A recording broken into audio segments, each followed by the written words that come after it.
Two stories about flying submarine in Hindi. इसमें दो कहानियां शामिल हैं, His First Flight और Black Aeroplane। His First Flight Summary in Hindi.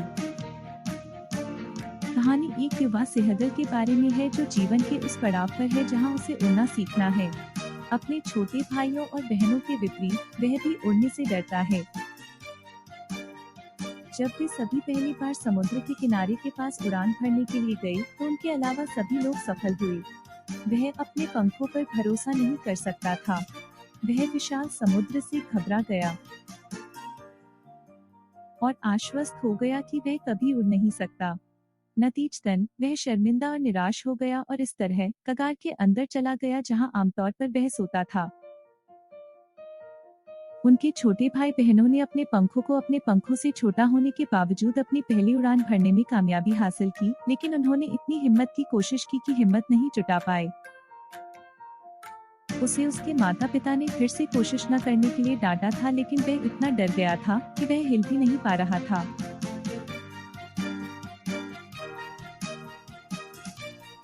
अब वह कोशिश करने के बाद एक दिन के लिए अकेला हो गया था क्योंकि उसके माता पिता अपने भाई बहनों पर ध्यान केंद्रित करने में व्यस्त थे। उन्होंने अपने भाई बहनों को भोजन, मछली के लिए उड़ान भरने और गोता लगाने की कला में महारत हासिल करने में मदद की। उनके पुराने भाई बहन ने उनकी पहली मछली भी पकड़ी, जिसे उन्होंने गर्व से एक चट्टान पर खाया, जबकि उनके माता पिता ने इसे मनाया। उस सुबह उसके माता पिता ने उसे कायर होने के लिए सभी तरह से ताना मारा। सूरज जब वो आया था और वह पहले से अधिक गर्मी महसूस कर रहा था क्योंकि वह रात से पहले से ही खाली था। उन्होंने अपने नेतृत्व में कदम रखा और अपने परिवार का ध्यान आकर्षित करने के लिए एक पैर पर सोने का नाटक किया। फिर भी किसी ने उस पर ध्यान नहीं दिया।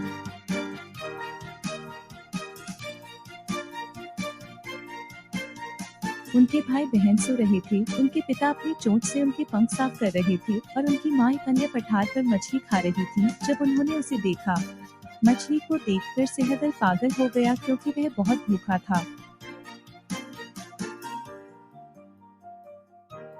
वह मछली को चीरना और अपनी चोंच को अभी और फिर नोचना पसंद करता था। वह अपनी माँ की भूख में रोया, जबकि उसकी माँ गुस्से से चिल्ला उठी, लेकिन वह रोती रही जो जल्द ही अपनी माँ को मछली के टुकड़े के साथ उड़ते हुए देखकर ही खुशी से चिल्ला उठी। पास आते ही वह उत्तेजित हो गया और इस तरह आगे की ओर झुक गया। अचानक वह उससे बहुत दूर नहीं रुकी। उत्तेजना और भूख से बाहर उसने एक पल के लिए एहसास किए बिना मछली पर गोता लगाया कि वह उड़ने से डरता था। वह इतना उत्तेजित हो गया कि कोशिश करते ही गिर गया। एक पल के लिए वह सदमे में था और आतंक से बाहर खड़ा था।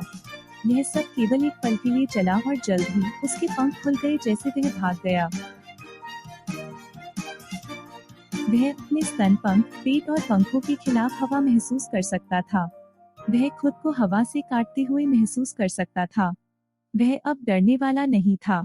वह थोड़ा घबराया हुआ था, लेकिन फिर उसकी माँ ने उसका साथ दिया। पूरे परिवार ने उत्साह से चिल्लाया। इस प्रकार डर पर अपनी जीत का जश्न मनाया। एक बार जब उसने अपने डर पर काबू पा लिया तो वह भूल गया कि वह एक बार इससे डर गया है। उसने उन सभी चीजों को किया जिन्हें वह एक बार डर गया था। वह सीधे समुद्र में भाग गया और उसके नीचे हरियाली और पहाड़ देख सकता था। जीत का आनंद लेते ही वह खुशी से चिल्ला उठा। जब वह उतरा तो उसका परिवार उसके साथ एक इशारे के रूप में उतरा कि वे गर्व कर रहे थे। वे अपनी ऊंची आवाज में उत्तेजना में चीख रहे थे और चिल्ला रहे थे। वह तब समुद्र में चला गया जहां पहले तो वह घबरा गया और इस तरह घबरा गया। उसने भागने की कोशिश की, लेकिन भूख के कारण थक गया और कमजोर हो गया। इस प्रकार जब वह शांत हो गया तो वह समुद्र में तैरने लगा, जिससे वह एक बार डर गया था। उनका परिवार उत्साह में जश्न मना रहा था और उन्हें प्रशंसा के रूप में भोजन की पेशकश की। अंत में उसने अपने डर पर काबू पा लिया था और अपनी पहली उड़ान भरी थी। द ब्लैक एरोप्लेन समरी इन हिंदी।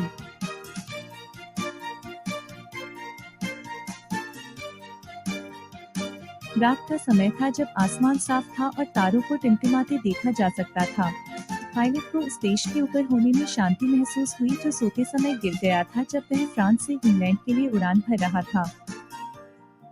सुबह के 1:30 बज चुके थे और वह अपने परिवार के साथ छुट्टियां मनाने के बारे में कल्पना कर रहा था जब हवाई जहाज फ्रांस में था। पायलट ने पेरिस कंट्रोल कर्मियों को इसकी उपस्थिति, निर्देशों के बारे में सूचित करने के बारे में सोचा। उस समय पेरिस शहर की रोशनी उस पर जल रही थी। उन्होंने नियंत्रण एजेंसी को सूचित किया, जिसके बारे में उन्होंने निर्देश पर आगे निर्देश के साथ जवाब दिया।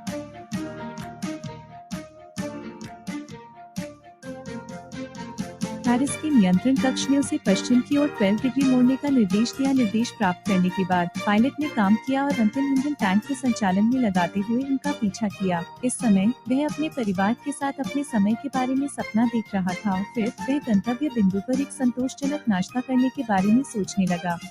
सब कुछ सुनियोजित होने के कारण वह शांत था।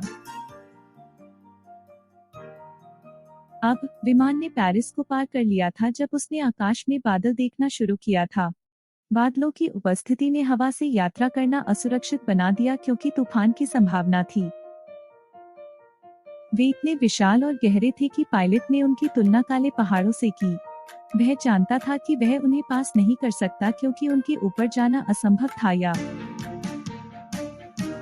अंतिम टैंक में छोड़ दिए गए ईंधन की मात्रा के साथ उन्हें बचाना था। सही निर्णय सुरक्षित रूप से पेरिस वापस जाने के लिए होता, लेकिन अपने परिवार से मिलने की इच्छा के कारण पायलट के निर्णय लेने से बादल छा गए। वह अपने परिवार के साथ रहना चाहता था। वह पूरे दिन का सपना देख रहा था कि उसने वापस नहीं जाने का जोखिम उठाया। इस प्रकार उसने विमान को सही तूफान में ले लिया। तूफान की वजह से इतना अंधेरा था कि विमान के बाहर कुछ भी दिखाई नहीं दे रहा था। उसने हवाई जहाज से नियंत्रण खोना शुरू कर दिया। खराब मौसम के कारण कंपास और अन्य उपकरणों ने भी काम करना बंद कर दिया था। वह असहाय हो गया। उन्होंने पेरिस कंट्रोल एजेंसी को फोन करने की कोशिश की, जिसने पहले उसकी मदद की थी, लेकिन मौसम की वजह से कनेक्ट नहीं हो सका। बीच में जब सब कुछ विफल हो गया तो उसने एक और हवाई जहाज को देखा तो आशा की किरण दिखाई दी। उन्होंने राहत महसूस की जब उन्होंने एक और पायलट का चेहरा देखा, उसे तूफान से बचने में मदद करने की इच्छा दिखाई।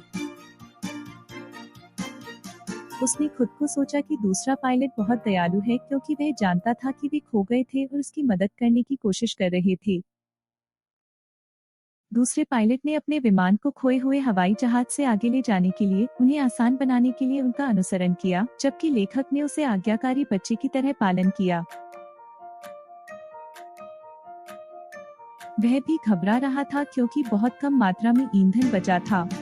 तभी वह तूफान से बाहर आने लगा और अपने विमान को सुरक्षित लैंड करने के लिए रनवे को देख सका। जब वह दूसरे पायलट को धन्यवाद देने के लिए मुड़ा, तो उसे एहसास हुआ कि जिस विमान ने उसकी मदद की थी, वह तूफान से बाहर आते ही गायब हो गया था। लेखक को यह नहीं पता था कि वह कहाँ उतरा था, लेकिन अपने विमान को अप्राप्य छोड़ने से नहीं डरता था। वह दूसरे पायलट के बारे में पूछने के लिए सीधे कंट्रोल रूम में गया।